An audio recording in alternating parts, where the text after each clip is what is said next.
Good morning, ladies and gentlemen. Today we are going to look at learner development and learning. DE, DES, DSE, ACSE, and ACPE. So for this module, all of you, we are going to look at examination schedule. How is that you are going to respond to the question? How is that you are going to tackle the question when you are asked in examination? So we are going through just few things, the key things that need to be done.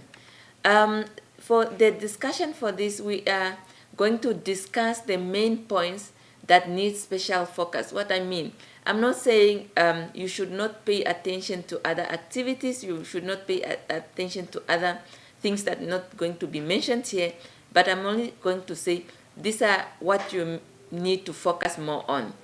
I also want you to do a lot of understanding what development is all about and the factors that involved in development, because we said this is learner development. Because you are working with learners in your class, I want you to understand what is this development instead of what are the things that you need to look into consideration when you are dealing with learners in your class. So mostly the questions that are coming in examination, they will more focus on learners development. What are those factors affecting learners development? What are those factors in terms of development, in terms of physically, in terms of psychologically, in terms of emotionally, anything that involves the child as a holistic development? That's what you are going to focus on. And we are also going to, when you are answering questions in your examination, make sure that you think first of learner development itself, so that you can link your answer to that development as a whole. What to look out for. So we are going to look at the main theme in the study guide, meaning that for each unit, we are going to pay attention at the outcome, because what you need to understand is that when you are studying, make sure that you know the outcome for each unit.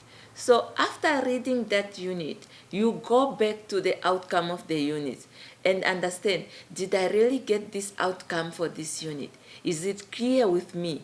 So because if you don't understand outcome of the unit, then you don't understand that unit. Because every time when you are reading the unit, make sure that you read first the outcome of the unit, and when you read through the whole unit itself, go back, reflect, question yourself with those outcomes. Are they clear to you? Are they making sense to you? Because in most cases, what the examiner will do, the examination will come out of those units, because the units are very crucial. The outcomes of those units are very important for each unit. You can only pass each unit in the guide if you know the outcome. So that's why I even put it in bold. You can only pass the unit of that guide, in each guide, if you know the outcome of each unit.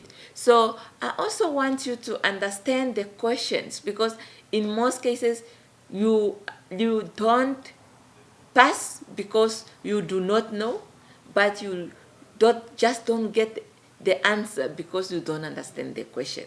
So in a question, there's always a keyword. Very important for you to understand, what is the keyword in this question? Why is this question? Don't just answer the moment you read the question, you start answering. Read it first and read it again. I'm not saying you must spend all your time in a question. I'm not saying delay other questions. I'm saying understand that question. Go through it and understand it. Because in most cases, people will just answer because of seeing one word that they know. They start answering those questions based on that word. That's not what I'm saying. So what I'm saying is, go through that question and understand it. Don't just answer because you see a certain word and you start giving answers. Make sure that you are responding to the question because you understand the question. That's very important. Get How do you do that? Firstly, get the keyword of the question. What is the keyword in that question? What is the question saying? So that's what you need to understand, because in most cases when I'm marking the question papers, when I'm marking the examination, what I see is people giving answer for anything as long as it's related to the word they see in the question, because they lack understanding of the question. The most important thing is for you to answer when you understand. You read through, you read first, and make sure that when you read the question for the second time, it's still giving you what it gave you the first time. When you are doubting what you understand first and what you understand the second time you read through, then you need to sit and put your mind together to say, oh, now this question is giving mixed feelings. So what exactly is this question is all about? So we are going through quickly each unit one by one. What I'm trying to go through is that what I said to you, I'm going through the most crucial things, the most important thing that you need to look into when you are answering your questions. What are the most important things in each unit? For unit 1, which is developmental domains or development domains. So when we are talking about the domains, we are talking about physical domains, we are talking about emotional domains, we are talking about social domains, we are talking about cognitive domains. So when we are asked to mention what are the domains, because a child does not just develop physically. So we see a child developing the body and so on. But the child also develops in the mind, because what the child used to do when she was young, when she was small, is completely different when she is 5 years old. And it's completely different when this child is 12 years old. So that is the mind. Then we're also talking about social domains, how this child reacts with people. So this child, when the child was so small, she will cry when she sees strange people in the house. She will cry when somebody is holding her and so on. But it changed when the child is 5 years old, and it's also changed when the child is 10 years old. So how do they relate with friends and so on? So those are social, because how do you relate with other people? Then we also have emotional. How do you handle your emotions? Very crucial. It's very different from a child who is 1 year old. A child who is 1 year old, when the child is hungry, the child will just cry. Those are the emotions. That's how you feel. That's how you want to react to that situation. But a child who is 12 years old might not cry when she's hungry. And it's also completely different from the other child who is 5 years old. How do you handle your emotion at different stage of development? So what are the main feature of adolescents development domains? Because now we are not only focusing on adolescents alone, those who are at lower primary, you are focusing on kids at your grade levels, okay? So those who are at secondary level, they focus at the kids at their secondary level, which are mostly adolescents.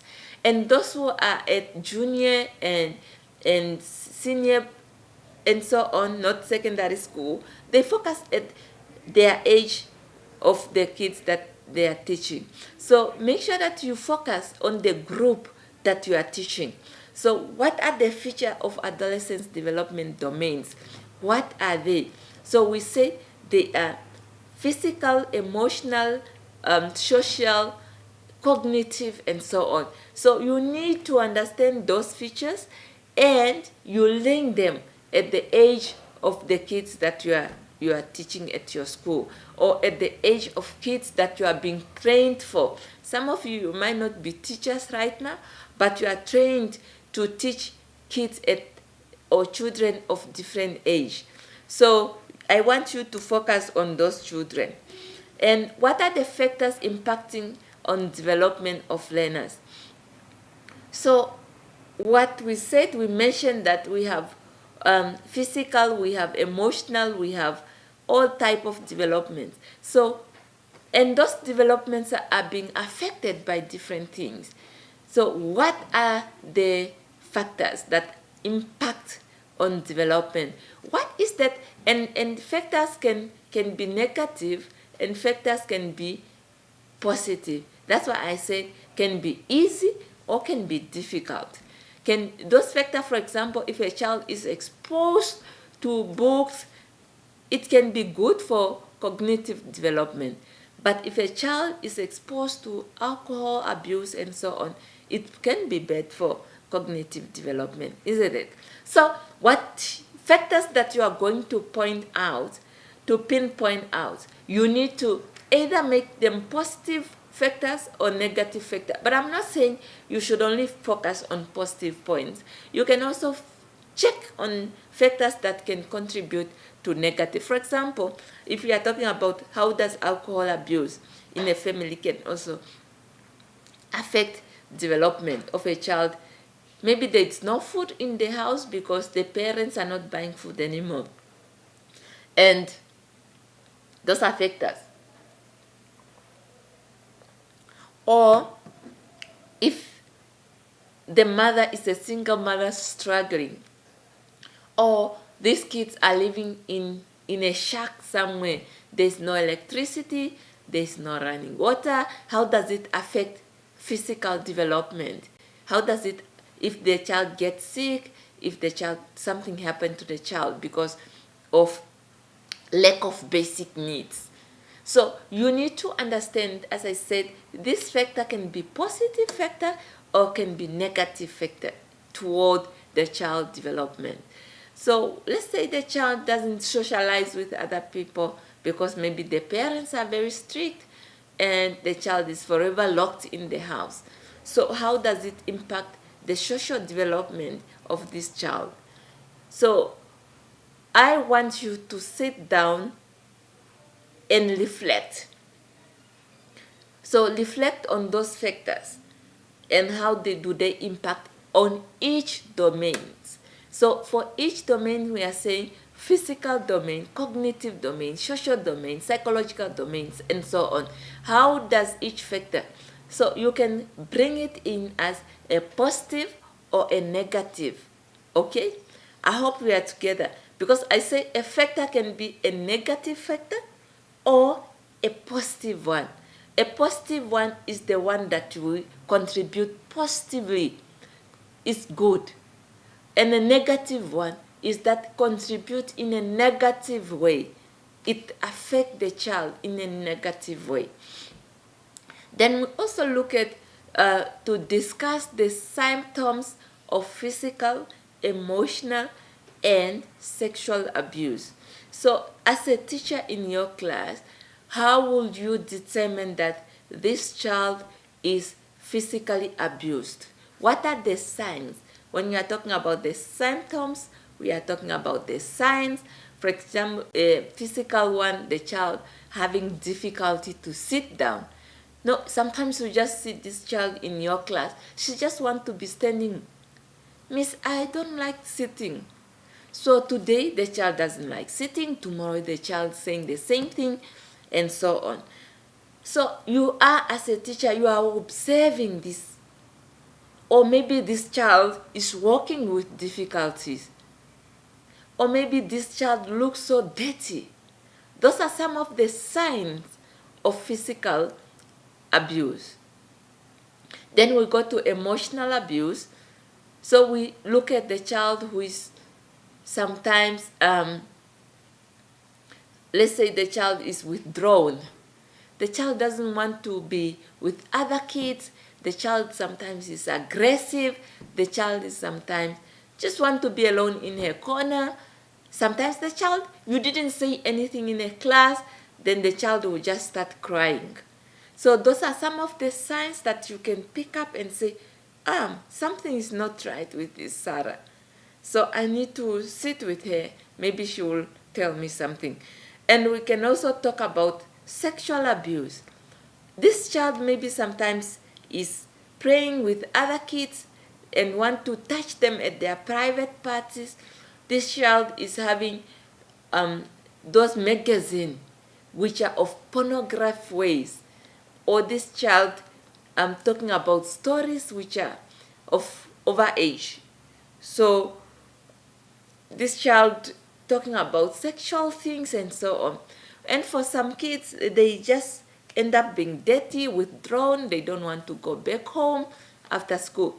And mind you, in most cases, people who are sexually abusing these kids are people who are close to them. Sometimes it's an uncle, and sometimes it's somebody who is very close to them. And so these kids don't want, in most cases, to say it, because they are scared. What will happen to this person? What will happen to my uncle? What will happen when I report that my uncle is abusing me in this way? How will you tell that the child is abused? And what is these things that you will look out for? So in most cases, we are talking about, those are the factors, those are the signs that you will look out for as a teacher. Because when you are a teacher, you are an agent of change. You want to make sure that these kids are developing to be better people. We don't want an abused child who will drop out of school because the child has been abused. What are the causes of behavioral problem in your school?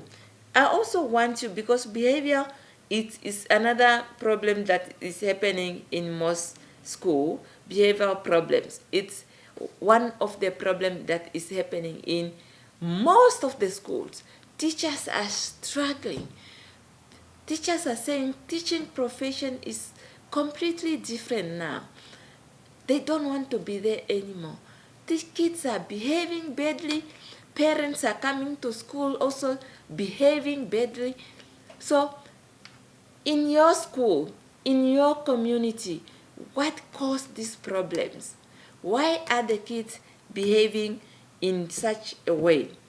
So you need to tell us what is that, and tell me there's no right or wrong answer, because what you see in your study guide is not the only right answer, because communities are different. You are coming from a different background, and for each background, it's like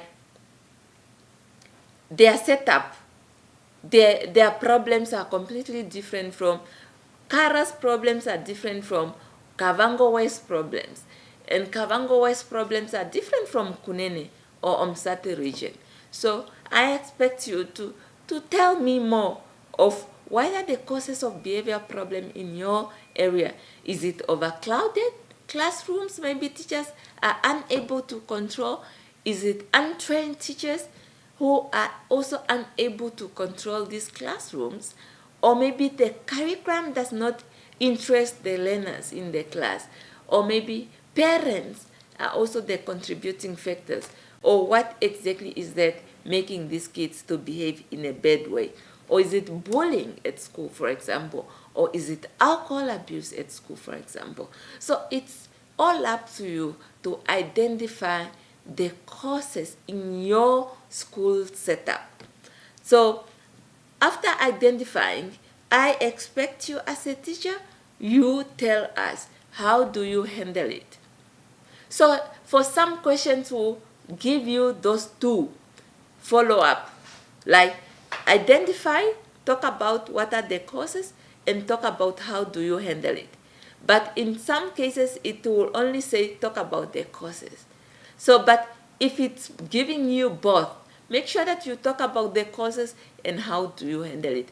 So the mistake that you do in most cases, you don't focus on the question, because you only answer one part and you leave the other one. If it's a combined answer, or if it's a compound question, it needs compound answer, meaning that this question has asked you two things, and you need to focus on those two things. So that was for Unit 1. For Unit 2, the focus is on self-concept.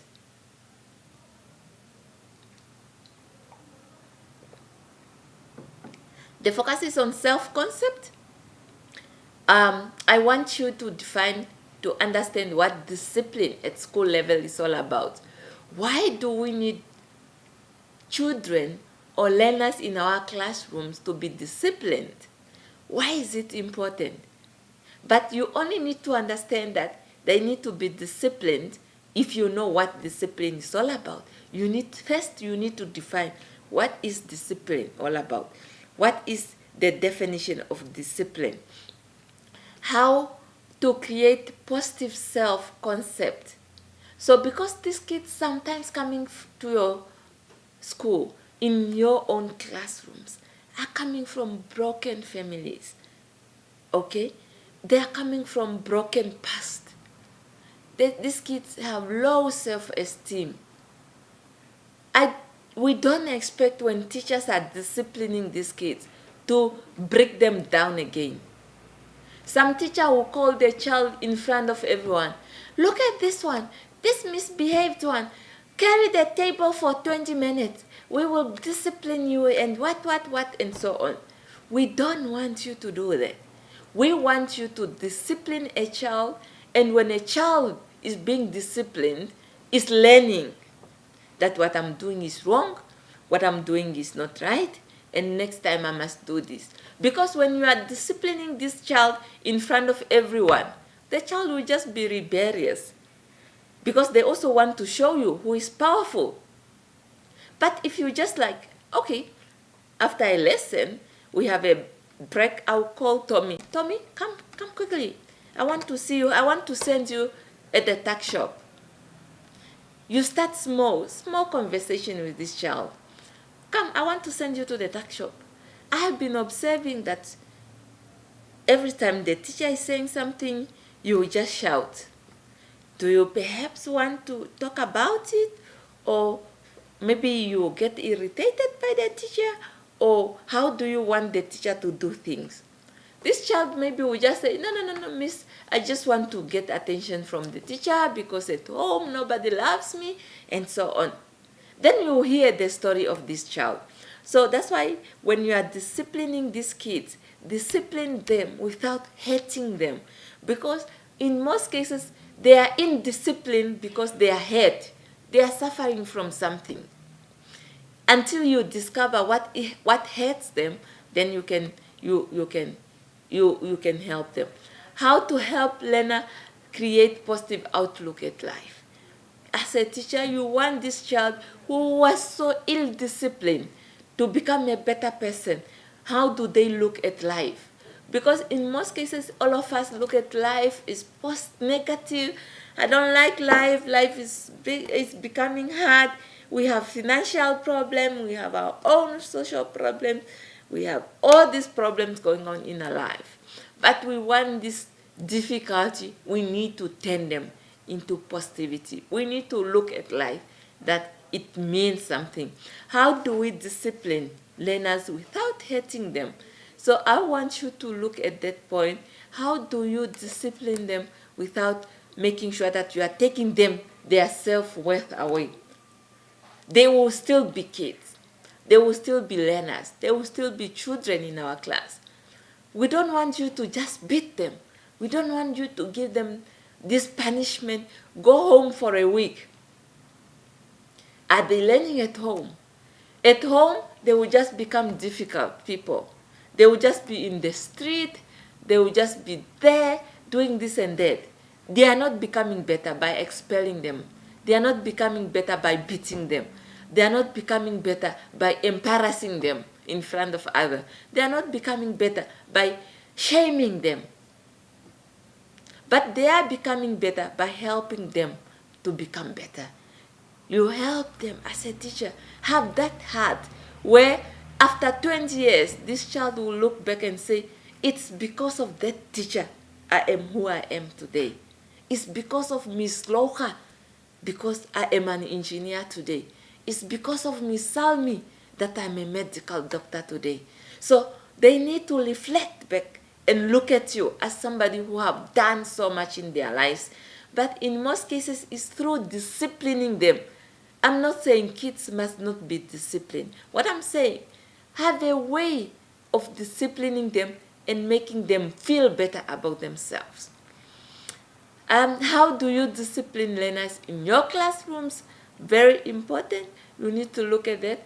And you need also to look at different types of disciplinary ways. How do people discipline others? Some are more autocratic, some are more democratic. You need to understand all those type of discipline ways. So you need to understand them, and you need to tell me Which one do you apply in your classrooms?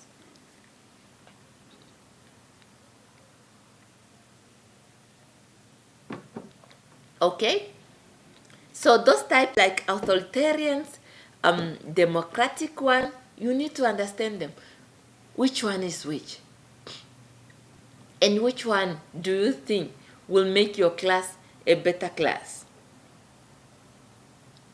How do you discipline and which one work for you? You give reasons. So I also want you to talk about corporal punishment. It's not allowed in school, but the question is, do you believe in it? And give reasons. When we are telling people to debate on something, we usually don't give marks for the person who is against, for the person who is for, but we give marks because of the reasons that you are giving. How are you reasoning? That is very important. So talk about corporal punishment and talk about how do you understand it and talk about the reason that you're supposed to give. Then we look at Unit 3, which is about theories of development. So I want you to look at those different needs that the child has. We have needs of food, right? We need to have water to drink. We need to have oxygen. We need to have school bags. We need to have the pen to write with at school. We need to have friends. We need to have a house to go back to after school. So I want you to look at what are those needs. What do children need? Okay? I want you to differentiate between needs and wants, because they are two different things. What I want and what I need. Which one is more crucial? I might just want an iPhone, but it's not a need. Okay? It's not compulsory that I must have it. But the need is something that you can't live without. For example, food. You can't live without food. You can live for a day, but you can't live for 2 more 3 days without food. So those are needs. But you can live without a phone of a different type. So I want you to differentiate between the two. What are the needs and what are the wants in child's life? And also this is very important for you, because when these children are coming to your class, you know their needs. You know how to attend to them. What are those needs not attended at home? What are those needs which are not attended in their community? So I also want you to look at what is Maslow hierarchy of needs saying. Because the Maslow hierarchy of needs has classified our needs. At the bottom, we have so many needs, and those needs must be attended to. We have need for food, we have need for oxygen, we have need for oxygen, as I said, we have need for water, and so on. Those are basic needs that we cannot survive without. Then it goes on. We need safety. We need a house to be, because we need to be safe. We need somewhere to go and sleep. Then we have, after we have that, we need to have friends. It's a need of belonging. So they need to belong somewhere. You need to have friends. You need to belong to a school team, which is a soccer team. Those are all belonging. You need to belong to a school choir. You need to belong to a school debating club, and so on. Those are belonging needs. But you can't belong to those things when you are hungry. That's why the need for food is a priority number 1. The need for air is a priority number 1. The need for oxygen is a priority number 1. As I said, the need for water, and so on. So needs goes according to the levels. So then we have the need for self-esteem, when you need to achieve then self-actualization when you have achieved. So needs, when you see at the top of Maslow hierarchy of needs, it's a small tip, because that need is very small, because it's just what you have achieved. It's your self-actualization, is your finally, I have done it. But down here is a lot of needs, because it's a lot of things that you need to achieve before you go on top there. I also want you to look at how this theory influences behavior of learners at school. How the Maslow hierarchy of needs. What about the child who's coming to school hungry? What about the child who's coming to school coming from the street because doesn't have a house to stay? What about the child coming to school and they didn't sleep because what about the child coming to school living in a shack? There's no water, there's no electricity. How about the homework? So all these things.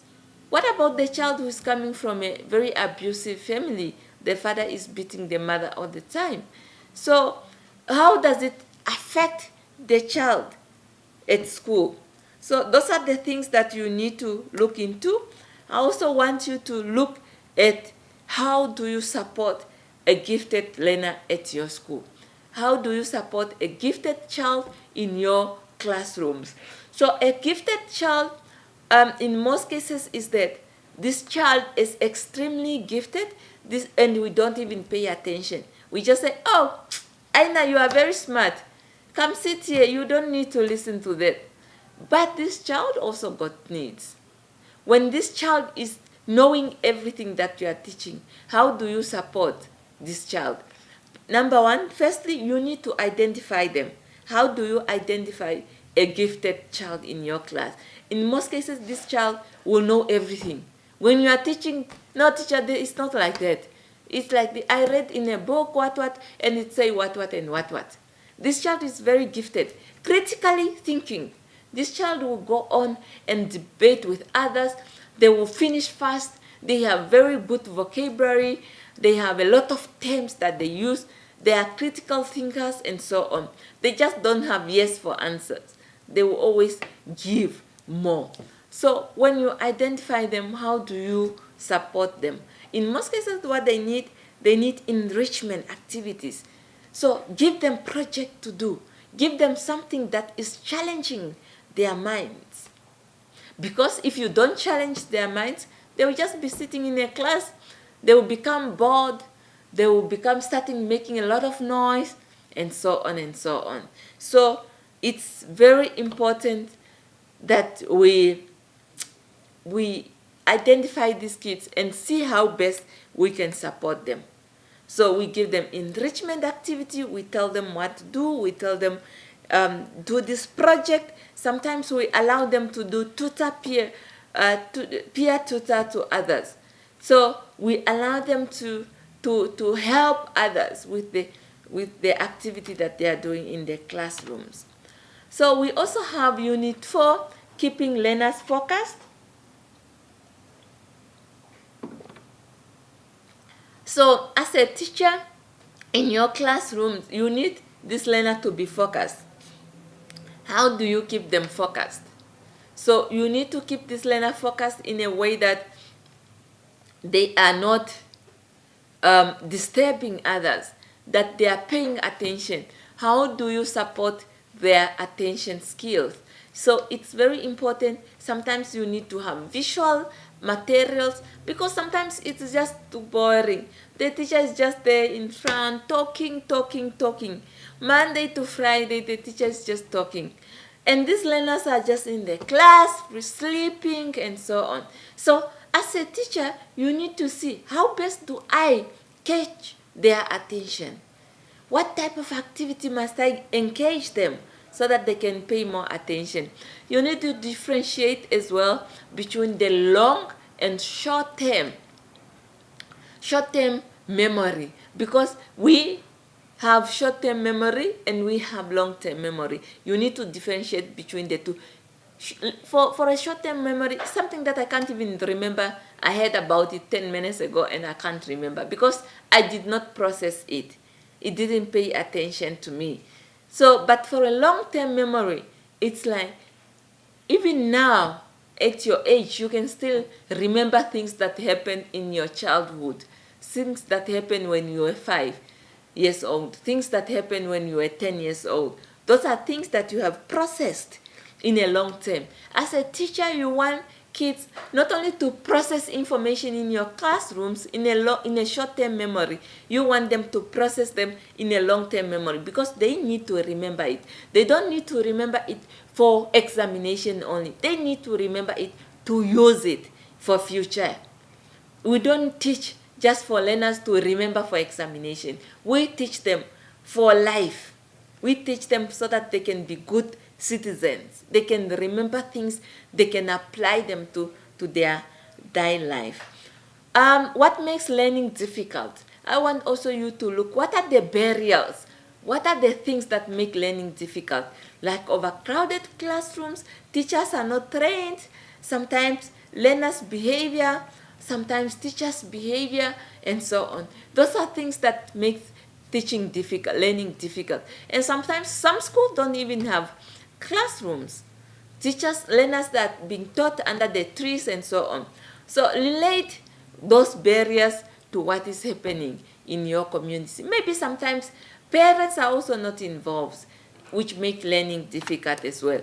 And the last one is what are the proper study guiding and learning habits? I want you to look at the general methods that make learning better. What are the study skills? What are those things that you will tell learners that this is what you need to do for you to learn better? How to help them to learn better? These are just general information that you need to look at, that as a teacher you might just find them in an examination. For example, suicide, which is currently happening in schools as well. What happens? Why are the kids committing suicide, for example? Why are they committing suicide? What are the signs to look out when to say, I need to be careful with this child. Something is not right. What are the signs of suicide? These are kids who will be sleeping, talking about death. In a class, they are withdrawn. They will be crying. They lose interest in everything. So, and how do you help? So in most cases, for you to help is to sit with the child and identify the problem. If you have in an area where you have social workers, where you have psychologists, those are some of the things that you need to refer the child to by helping the child. We also talked about school dropout. What are the causes of dropout? Because we have an indication of children dropping out of school. Some are dropping out because they become pregnant. Some are dropping out because maybe the school is so far. Some just don't have interest in school. Some is because of abuse and so on. What are the factors of school dropout? And what caused the school dropout? And what are the impacts of school dropout on the future of these kids? I also want you to, mostly as we have mentioned already, to look at the causes of behavioral problems, to look at what can be done to avoid behavioral difficulty at school. So I thank you so much, and I wish you all the best for your examination. And mind you, my email is there available on the first slide. And you know my email, samaune@yahoo.com. If you have any problem, let me know. My cell phone is 081-233-6112. If I'm not reachable when you are calling me, always send me a WhatsApp.